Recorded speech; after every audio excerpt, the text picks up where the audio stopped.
Hello, future toppers. Let's make maths simple, intuitive, and fun together. So, we are back with wholesome new session in which we will decode the concept of one and many one function. So, first, try to understand this thing mathematically. Suppose that f of x1 is equal to f of x2. You are solving this and you got x1 is equal to x2. This means the given function is one function. Okay, or suppose that f of x1 is equal to f of x2 and x1 is not equal to x2. Okay, then it is many one function. Now I will make you comfortable with this idea.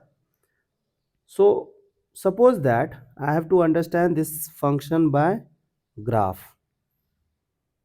Okay, so suppose that you have drawn a graph which is like this way.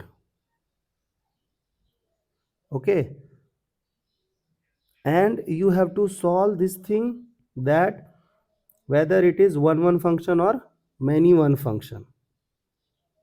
So look at here. Suppose we got this thing.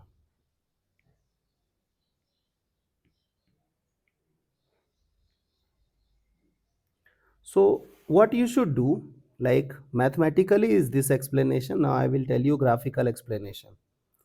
You have to apply horizontal line test. Horizontal line test. So horizontal line test means what? This.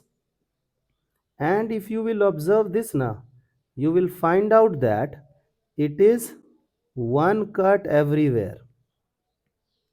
Dekho, it is one cut everywhere. So it is one function, one cut everywhere. It is more than one cut anywhere. Look at this. If you will talk to this now, try to understand. This is f of x1, this is f of x2, this is f of x3. So f of 1 is equal to f of x2. But x1 is not equal to x2. Hence it becomes many one function. Okay, so this is the idea. Clear? So if it is one cut everywhere, if it is one cut everywhere, it is one function.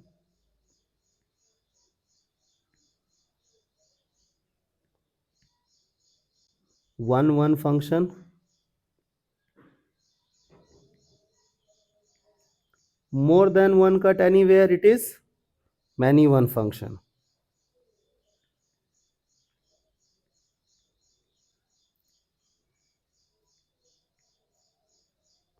Many one function.